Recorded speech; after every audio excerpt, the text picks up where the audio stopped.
Welcome to the premiere episode of the Fell Into Food podcast, where we talk about everything in the culinary landscape, including current trends, kitchen technology, equipment, and much more. I'm your host, Chef Jeff Fell. We're here live in the gorgeous IDM Content Kitchen. Excited to be here live. My guest today is Unilever Senior Corporate Chef Alvi Lima. But before we jump into it, I want to take a moment to thank our sponsor for today's podcast, infectious. Infectious specializes in helping commercial operators find the right vacuum packaging solutions to fit their needs in the food service and food processing industries. Infectious is the exclusive North American importer for Hinkelmann commercial vacuum sealers and Greenvac vacuum systems. They offer expert sales, support, and product knowledge for the full line of countertop, floor, and industrial commercial vacuum sealer machines from Hinkelmann and the vacuum systems from Greenvac. To learn more, visit invacus.com. That's invacus.com. I personally love the machines. I want to welcome Chef Alvi to the podcast. Thank you. Have you ever used, I'm sure you've used vacuum sealers, but have you ever used a Hinkelmann? I have not. This is really cool. I'm kind of intimidated right now seeing all this stuff because it's all so clean. I mean, obviously, being in operations before, seeing all these pieces of equipment all beat up and run down, this is really sweet to see. So thank you for having me, though. This is awesome. Absolutely. So I want to first jump into a little bit. Give me like the quick background glimpse of one, how you got into this crazy food industry, because I think we all have kind of like just that weird niche of how we got in, and then two, just a brief summary of like how you got at Unilever ultimately, and kind of what you're doing now. Yeah. So, I started cooking when I was 9 years old. I was just always curious to what was going on in the kitchen. And that kind of just got me started. At the age of 14, my father was working at a hotel in Glendale Heights, not too far from here. And I just kind of started working as like a dishwasher, a prep cook. Like I just always helped, right? I'd go in on the weekends, and then the owner was like, "Look, you look kind of old. Why don't we hire you on, you can work after school on Thursdays, Fridays, and then you could work all of our banquet events and stuff like that." So started working, and I just got so fascinated by how the chef ran the kitchen. Like I was just like, I want to be that guy, because he was the coolest guy there. He was the one dictating what was going on. He was the one firing orders. Like so I was just like, I don't want to be this guy that's chopping. I want to be that guy that's telling everybody what to do, and then tasting things and stuff like that, and plating things. So I thought that was really cool. So that kind of got me more interested. I then, during high school, was introduced to the Technology Center of DuPage, which a lot of people know it as Davia from the past. And I kind of did a little culinary there. My junior and senior year, got involved with competitions and stuff like that. And then really grew a passion for food, even more than what I already had. So, we started competing and stuff like that. It was a quick realization. I'm not going to be a professional soccer player, but I could be a professional chef. Right. So I kind of did that. And then from there, it's kind of when I learned a little bit about food manufacturers. Right. And Unilever, in itself. And it was, they had their corporate office in Lisle. And it was just one of those things that, I got to see, recipe and menu development. We got to see what these corporate chefs were doing.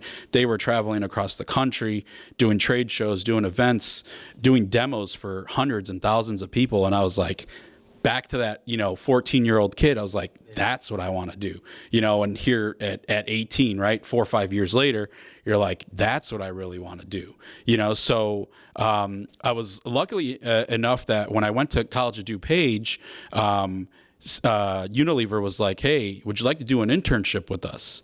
We'll help pay for your schooling, and you could work here, whenever you're not at school. So it was like the coolest thing ever. I just thought I was so cool. I was like, I get to work with some of the coolest chefs in the world. And to me, it was like these guys were the best of the best, right? There was a master chef, not to just drop names, but Steve Gilliba, he's my mentor, and he happens to be a master chef. So it was really cool to work under him. David Russell, another really well-known name in Chicago. And, at a very young age, you're thinking, wow, I get to work with such cool guys and learn a lot about food. But then fast forward, I did my internship, worked with them for about 3 years. And then they were like, look, you got to go out to the real world, right? You need to go be an operator. And I did that. I worked at different companies like Quest. I worked at places like Sodexo, worked for a little bit of Compass for a while. And then I did some high-end catering. I worked at a nice fine dining seafood restaurant. So I did a little bit of everything. And then fast forward 10 years, they're like, hey, we're hiring for, an entry-level corporate chef. Are you interested? Wow. And I was like, absolutely. I was like, I haven't stopped using the product since, I left. And that kind of... So you were introduced to it early, right? Yep. It was kind of the, hey, this is cool, but get some practical life experience, right? But Exactly. Then they were always, obviously the connection was there. And then when, the experience hit, it was finally like, all right, we've got it. All right, so... You're now Unilever, right? You've worked your way to the senior corporate chef. What is it? I think a lot of people don't know, right? This side of the business, especially, non-commercial, right? Everyone knows the restaurant side of things and what they see on TV, et cetera. But the non-com or even the manufacturer side, people don't get a good glimpse into that world, right? Because it's kind of when I went to culinary school, no one talked about that. It was, hey, do you want to go work at the Four Seasons? Hey, do you want to go work on a cruise ship or yacht or whatever, or like all these high-end catering, et cetera. And it was like, it seems cool, but, I ended up in the hotel world or the casino world and learned real quick that you get your butt kicked real quick. And I was like, I don't know if this is for me. So I found, luckily, the non-com education side. But so now you're at Unilever. You've got, to me, it's one of the prized jobs in this industry. What is it like? Like, what do you do, and how does that differ from the typical everyday chef, that's in the grind, at their facility? What is it that you do that differs from them? Yeah. So, basically what we get to do is we get to provide solutions, right? This is, we create these convenience products to help alleviate some of that stress in the back of the house, right? So you have a lot of chefs that love to do things from scratch, and unfortunately, there's just no more time, and or the staff that some of these restaurateurs are hiring just don't have the experience or don't have that skill set, right? So us being able to provide a unique convenience product to help alleviate all that is phenomenal. So I don't necessarily develop the products, but we get to develop recipes, we get to develop menus on how to utilize that product and how it's going to be easier for that end user, right, for that operator. So every day for me is a little bit different. Some days I'm working with distributors and we're doing DSR meetings, teaching their sales force how to sell our product. How is our product going to benefit their customers, right? Where is the return on using this product? So that could be something I'm doing, or I'm traveling to work at a convention, right? Where we're doing multiple meals. So like just recently we were in Napa Valley where we did the World of Flavors. Okay, right? Yeah. And so like this is where a lot of food manufacturers get together. We put on a show. We literally are cooking for like 5 days, and then we're presenting all this food to customers of all sorts. It could be schools, it could be hospitals, it could be upscale hospitality groups, it could be a hotel, it could be anybody really in the industry, and it's really neat. You got mixologists, you got chefs, you got people doing demos, you got all sorts of things happening. So think of like the NRA, but like a little bit smaller and really good food, right? It's not just a bunch of fried stuff and you're walking around like you're about to tip over. But that's really what I get to do. I get to innovate in that sense of, being able to create recipes, create some menus that are going to, benefit a customer. Maybe their pain points are, thickening soups or not being able to properly make sauces, right? That's something that we've noticed recently is at college and universities. The creation of some sauces is where they break, right? Or they get lumpy and stuff like that. How do we fix that? Being able to introduce a product to show them, hey, this is how you're going to prepare it, and show them the stability of the product and how it's going to be able to sit in a steam table or be able to go into an oven and stuff like that. So it's a really neat job, if you will. So you're right. I did hit the jackpot. I do feel like I won a big prize. I'm going on my 10th year. It's amazing to be here. So yeah. So you get to see obviously a lot of the tech then in the food world, right? Especially if you're around those kind of manufacturers, you're seeing probably some of the cutting edge stuff that's coming out, and it has come, as you know, so far from where it was. And like you said, with staff shortages and or not the skilled type culinarians, right? It's not like everyone's like, oh, I can't wait to go to culinary school anymore, right? We had that pop with Food Network TV, as I call it, kind of phase, maybe 10-ish, 15 years ago, but it's kind of died. Like people are like, that's a lot of hard work, and I don't want to do that hard work.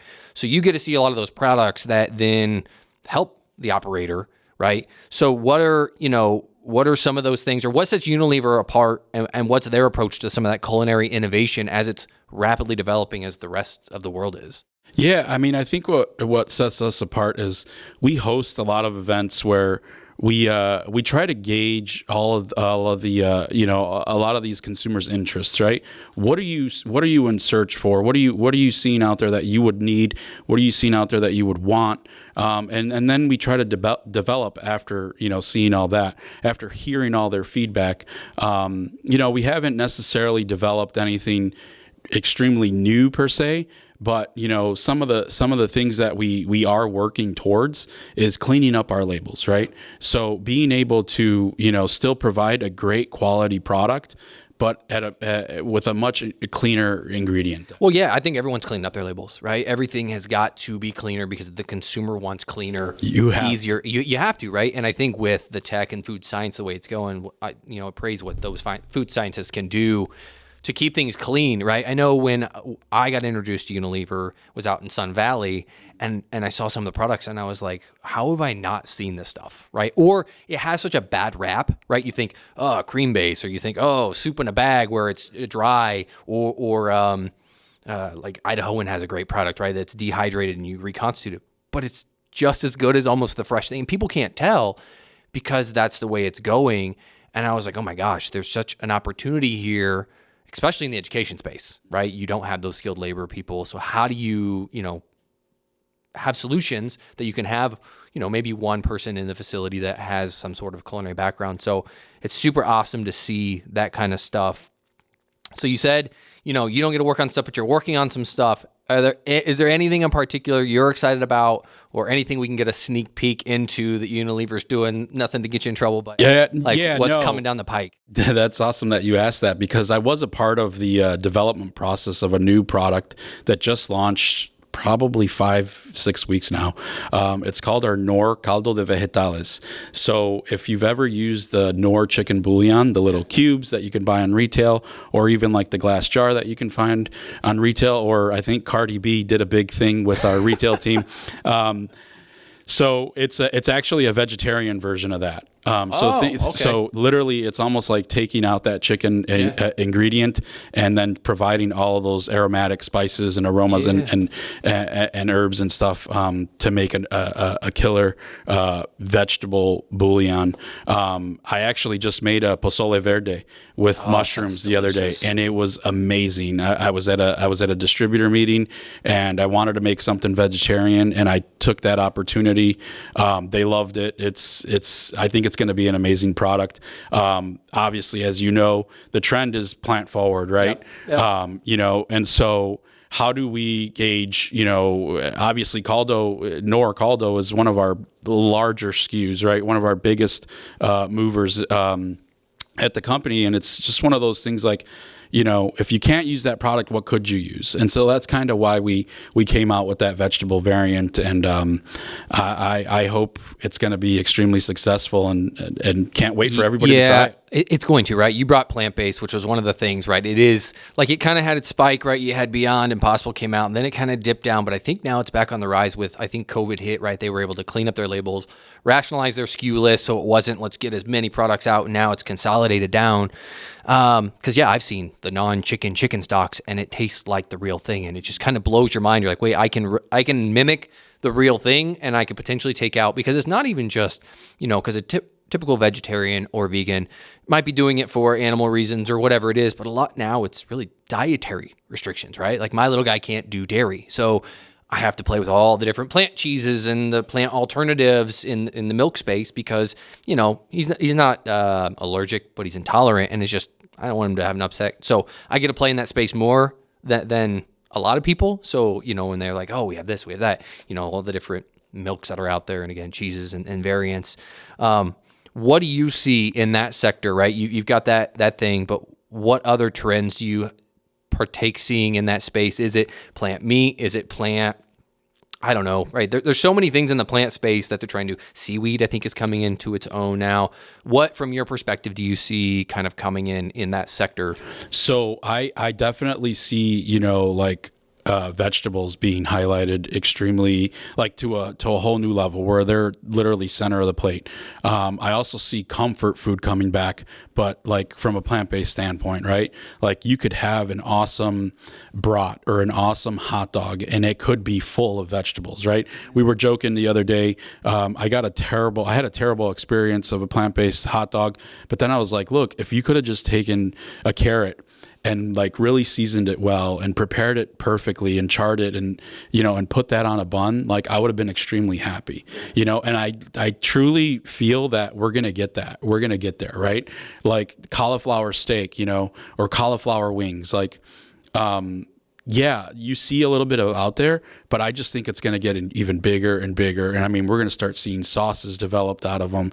We're going to just start seeing all this crazy cool stuff. Like, we see some of these chefs, some of these things that like, these Team USA is doing with the ACF, like creating, I don't know, a beet dish, right? A beet like 9 ways. And it's like, yo, that is so mind blowing to me. Like, to be able to create something super intricate and technical with using one ingredient, so I think that's where the evolution of plant-based and all that's going. The faux meats and stuff like that, I think they're going to keep dying down.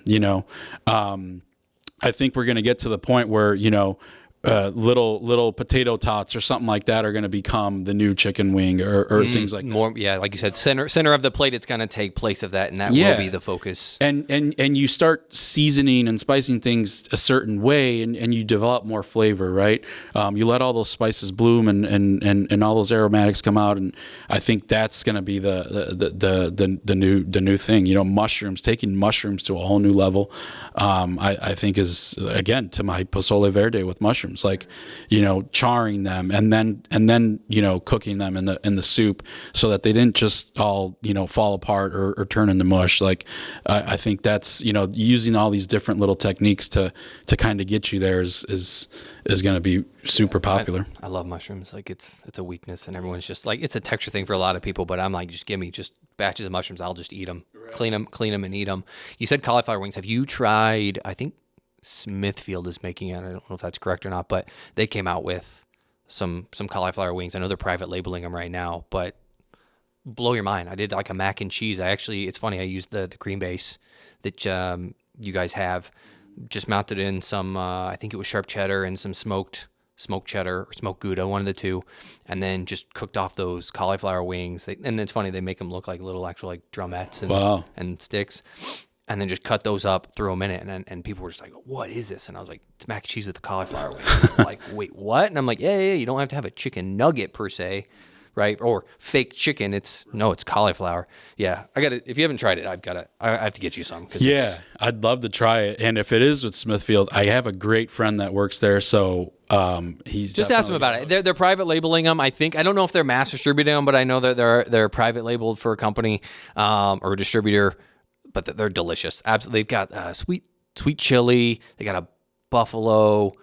I think there's like 4 flavors or what. But they're so versatile, especially if you like. Again, that kid does want to eat wings or chicken or for whatever reason, right? It's like, here's an alternative that's just, it's delicious. Nice. Yeah.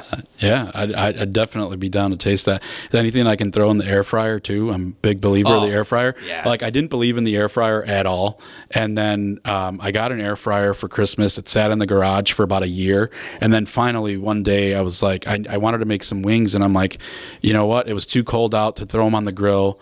Obviously, you know, throwing wings in the oven is just, it's a different texture. So I threw them in the air fryer, and I fell in love with the air fryer. And then I started looking up, you know, air fryer recipes and all sorts of things you can do it. So when it comes to cauliflower wings, I'm a firm believer in the air fryer, just because they're going to crisp up, and they're going to hold really nice texture, and you can dip it in sauces and all sorts of stuff. And I love that. Yeah, so you said you bring air fryer. You missed out for a year, my friend. Like, I've had the air fryer for like the past 3-4 years. And the first one I ever had, I actually took it to the office because I got a larger one, the one you can do like a whole chicken in. So you can literally air fry an entire chicken if you wanted to, as long as it's not those mammoth chickens, you know? Yeah, but we use ours like every day, almost every day. And I think I want to transition that into, you know, they make commercial air fryers now, right? I know there's a few companies out there, and I'm like, wait, what? Like, there's literal like giant air fryers out there now. I even played with one, I think it was last year. I was like, my mind was blown. I was like, for an account that can't do fried foods or whatever, I'm like, you're still getting that crispy. So on the equipment side, right, what are you seeing, right? You go and see clients and you talk with them. What piece of equipment, or what are you seeing that they're using that just comes to be cutting edge technology, or what's just fascinating to you on the equipment space in the kitchen? Yeah, no, I think, you know, the rationales, obviously the vacuum sealers, all that kind of stuff. I was at an account in Nashville where they had these like massive like walk-ins, if you will, but they were actually smokers. What? And it was so crazy. Like you could put a whole rack, like a full speed rack, to smoke meats, to do anything that you needed to smoke. And or two, they had these ovens that were about like the size of a walk-in too. And I had never seen anything like that. Like this was a commissary account. So I thought it was really neat that you could, you know, the preparation of like, I think they were smoking hams that the day that I was there. And just the way they were doing it, it was just so mind blowing to me. Also seeing like these massive kettles, right? And or the tumblers to like chill like liquids and stuff like that. Like you can chill a soup, you can chill 10 gallons of soup in like 2 minutes. You know, it's insane. Like, so seeing all that kind of stuff is really neat. You know, obviously at NRA, seeing all the robots, right? But then it makes you think like, who's like making the robot work though? Like you got to program it. You got to, yeah. Well, and with robot, like, okay, so robots, right? It's an interesting thing, right? You got Flippy, you've got the Java ones. Like, do you think it's actually going to stick? Like I can see like maybe a McDonald's or something where it's the same thing. You're doing it robotically over and over. But like, I think education, I think some of these, I'm like, how could a robot realistically replace a person when you need that particular skill to do something or move something, or, you know, flames don't work, whatever happens? Like, do you really think like that type of robotics is going to stick around and develop more, or will it just turn into more of the equipment side where you've got like a rationale and you can literally, I need to roast a chicken, and you literally hit the button, right. Like I'm going to use my probe, and you insert it and it just cooks you a perfectly roasted chicken or braised, whatever. We did, I think, yeah, we did some al pastor, and like I was able to just hit the button and just put the probe and just go. Like I didn't have to do anything, and I was like, well, this makes my life easy. So do you think it's going to be more equipment-based technology, or do you think like the robots are going to come and actually start to support? I don't want to say take jobs, because there's not enough people to fill the jobs in our industry. Honestly, like I think it's going to be kind of like these faux meats where it's going to be a big thing for maybe a couple of years, and then they're just going to realize like the maintenance and the technology, keeping the upkeep, I think with something like a robot might. But then again, somewhere where you're right, it's really repetitive, and there really is no customizing a sandwich per se. Like could be something where it fits, you know. I mean, what is that going to cost too? Like, and the upkeep. Or are you gonna need like you're gonna need an engineer to work at McDonald's, because what if the robot breaks? Then are you screwed? Like, what's plan B when said robot goes down and you got people constantly coming in? And now you need an actual body to prepare all these meals. So, I don't know. I mean, I don't really, I'm not threatened by them. I don't foresee them taking jobs over. I think it's just a fad for now. Have you played with the new the rationale, the flat top they've got? No. Alvaro? No. Have you even seen it? No. Oh my God. It's like take the technology of like the rationale, right? And they put it into a tilt skillet basically. Okay. And so they've got big ones, they've got double unit ones, but like the technology in it, I saw it. They were like, here, we're going to fry an egg. And they like turned on one half and the other half. And I'm talking like to a T, right? One half the egg cooked, one half didn't. And it's got like, if you want to do pasta, it'll automatically drop in like a basket, and you can, and it'll bring it back up when it's done. I was like, who would have thunk of this stuff? Right. And yeah, it's just incredible technology. Like if you get out to NRA this year, you got to see it. Or if you don't know what rationale, like ask them to see the Alvaro Pro. They're incredible pieces of equipment, just technology. It's crazy stuff in the kitchen. Yeah, I mean, and that's the kind of thing I think where my boss is kind of getting at too, where he's like, he wants to be more exposed to all these things, because let's bring them over to our home kitchen in New Jersey, right? And let us play around with it. And how does our products work with these types of equipment, right? Because I just think like if this is the evolution of many kitchens, like, and if we can develop recipes, we're just making it a lot easier on that operator, right? It's like, here's a solution and here's how you cook it, right? Here's the recipe. Go ahead and try it. And then being able to click some buttons and get it done. I think that's, phenomenal. Yeah. So recipe development, right? So what's that process, right? Is it just, I have a customer, there's a need. All right, let's use my, your background, whatever, to figure that out? Or is it, no, we're going to work on a collective of thing? Like, what's the process or your creative process, I should say, for creating recipes or coming up with ideas that not only for a customer, but just for Unilever as a whole? Yeah. So I think it depends on who the customer is, right? And a lot of pieces, are involved with, types of equipment that they have in the back of the house, processes that they can use, all that has a say in the way we develop a recipe, right? So if, for example, we're working with the chain account that says we don't have a range, or an induction burner. Like all we have is a turbo chef, or all we have is steam tables. We have to get really creative on how we're going to develop something. And then we got to go through the testing process, whether it's going to their kitchen, going to one of their sites, or doing a mock-up at our kitchen in order to make that work. So and then we have recipe development where we have a group saying, hey, I'd love to use your product alongside our one of our sauces, right? To develop a sauce that's going to go on a sandwich or something like that. And then being able to either bring them in or go by them and work on that together. For example, I just did something at a big university and they were like, hey, we need to develop a queso, but what I need is 100 2-ounce portions, right? So literally they were like, any chance that we can get this in like the next 2 weeks? I'm like, well, I'm not going to fly out to New Jersey to do this. So, being able to access the equipment we have at home and or to develop this type of recipe. So getting scales, getting it all 100% so that we can confidently pass that recipe on and say this is going to work because we tested it. So what's that timeline, right? Like you said, they needed it turned around fast, but what's realistic, right? Like, or how do you prioritize, right? I always find an issue of like, you have all these customers, they want all these things. How do you prioritize? And then the time frame to like work on that stuff. How do you work through that? Yeah, it gets tough and complicated. Sometimes if it's a need where I know, the equipment is going to be like in our kitchen in New Jersey, it's easy for us to go to our R&D team or our R&D chef and say, hey, can you work on this? Chances are he's around, he's able to do that. but it just depends. I think we typically are pretty upfront with the customer and say, hey, this may take 2 or 3 weeks.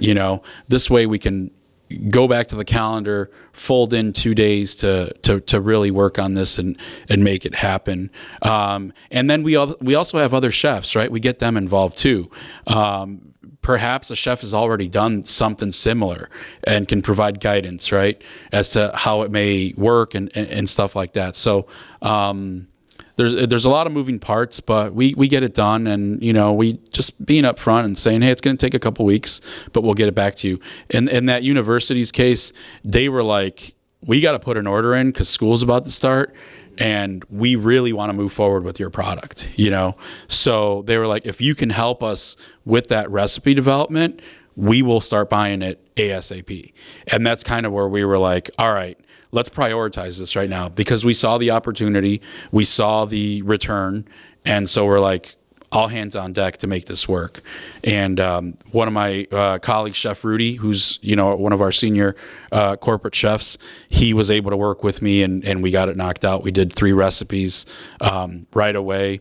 Got them sent off within like 3 days after we told them, after they asked for it in 2 weeks, right? And so I think too, the operator sees where we, prioritize them. We're legit. We want to get this rolling. We don't want to leave you hanging. We don't want to, put you on the side or leave you on the back burner. Like, that's my thing, right? When I work with customers, like I want them to feel prioritized, and I truly do prioritize them.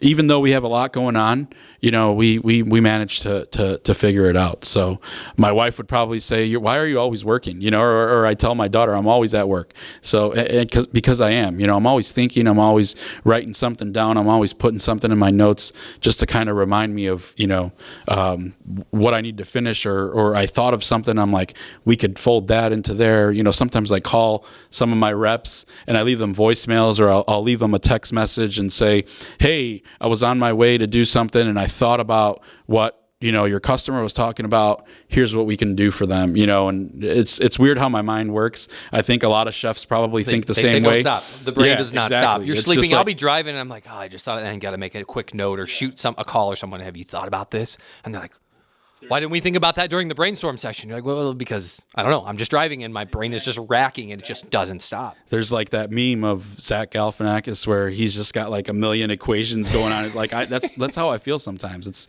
It's weird, but yeah, we get it done, man. We make it happen. That's awesome. Do you use recipe software? Is it old school pen pad? Just write down the ingredient steps. Old school, yeah. And then just send it off like, hey, you do you with whatever software you got or whatever, but here's the baseline, quantities, volumes, basic steps, and then send it off. Typically, the operator has a software that they're using, so they just need something basic that they can input. And and literally keeping it as simple as in a Word doc. That we can just pass over. So then you collect all those, like, so again, if somebody else, like, hey, there's an application that we worked on for X client, and that would work for Y. Like, I think you sent us over your queso recipe, right? And it was like, probably already had it. I can just shoot it, and then I don't have to spend X, Y, and Z amount of time. Cool. That's awesome. So what advice would you give to aspiring chefs, culinarians who are interested in the food industry? I know it's changing a lot. And again, a lot of people just think about, the restaurant. I know that's what was pushed to me. It was like, go work in a fine dining restaurant. And I don't know, just something was like, I don't know if I want to do that. So what kind of advice would you give those? I would, my advice would be to just keep your eyes and ears open, and build connections, and stay connected to people. I mean, I think that's probably the one thing that I did after I left Unilever the first time was I remained connected to these chefs, and that's kind of why I was at the top of their mind when they were like, hey, we're going to be hiring for a chef. This got to be a great fit, So you just never know what's going to happen. I think we're, obviously the food service industry we're entertainers, right? If you can hold on to a good conversation, you can cook, you're able to sell yourself, or you're able to sell whoever it is that you're working for. So, keep your eyes and ears open and expose yourself to as much or as little as you want to. I did catering, I did fine dining, I worked at Subway, I worked at McDonald's. Like, there's, tap into everything and see what's going to stick and see where you want to end up. But also, look at it from the perspective of being in this industry is not just being a cook, right? It's not just owning a restaurant or being the chef at a hotel. There's so much to it, I always joked around that I'd never be a salesman, and here I am, working for a big company and literally having to sell product. So yes, I'm still a chef, but we sell what we do every day, right? So get into sales. Maybe that's something that some of these young guys are really good at talking. And it's like, you'd be a great fit to work at a big distributor one day. Yeah, they always say you should always work in sales at some point in your life, and then either a restaurant or retail to see what it's like on that side, because it'll humble you real quick, right? Exactly. Of what the world is like. Just expose yourself to as much as you can, and then turn into a sponge where you're just grasping onto everything, right?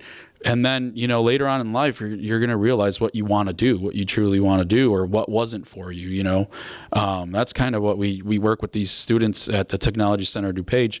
It's a Pro Start competition. It's a national competition. And that's kind of what we try to tell them, It was funny.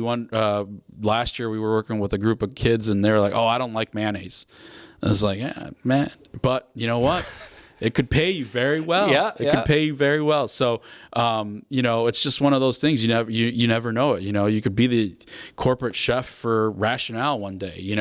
And here you are working on cool pieces of equipment.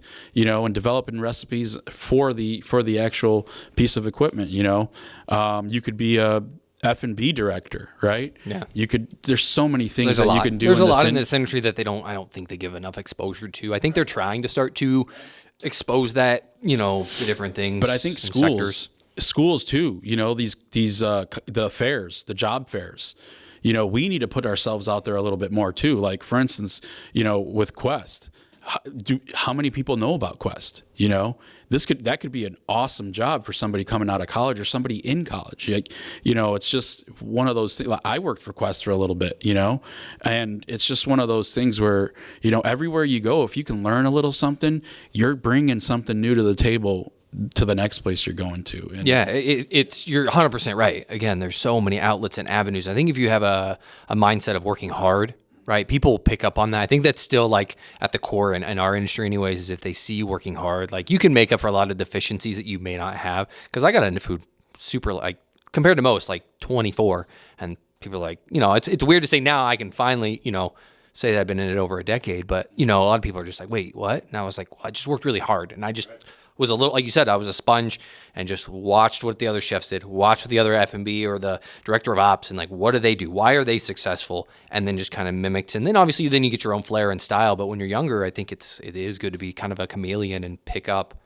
what works and find what you like, right? Like you said, I don't think it's anything bad to jump around as long as it's in a good manner. It's not every 3 months or whatever, but it's like every year. No, okay, well, barbecue wasn't my thing, so I'm going to go into Italian. Okay, that was cool, but now let me go over to China, and I'm going to go work in that cuisine, the Asian cuisine, and figure out what's cool and what's going on, and then I can bring that back or whatever it is. So, yeah, you're 100% right on that. All right, let's kind of wrap things with some rapid fire questions that I got for you. So, first, most unique ingredient you've ever used? Ooh, man, that's a tough one. Most unique ingredient, probably black garlic. I don't know, the umami, the funk. It's such a cool ingredient, and to be able to fold it into Mexican food, I think is really cool and unique and different. So, yeah. Awesome.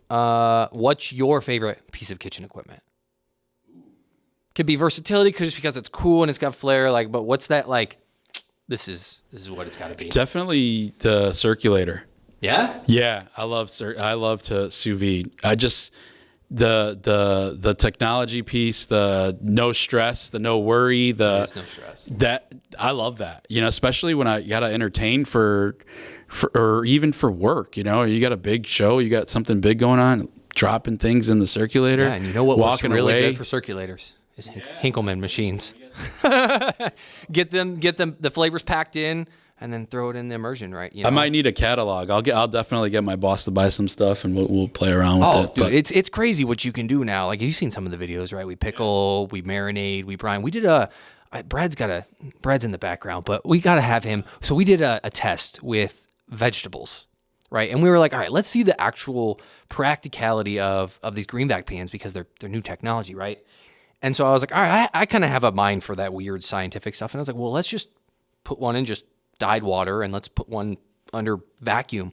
And an hour later, like we did, what did I do? It's celery. What was the other thing?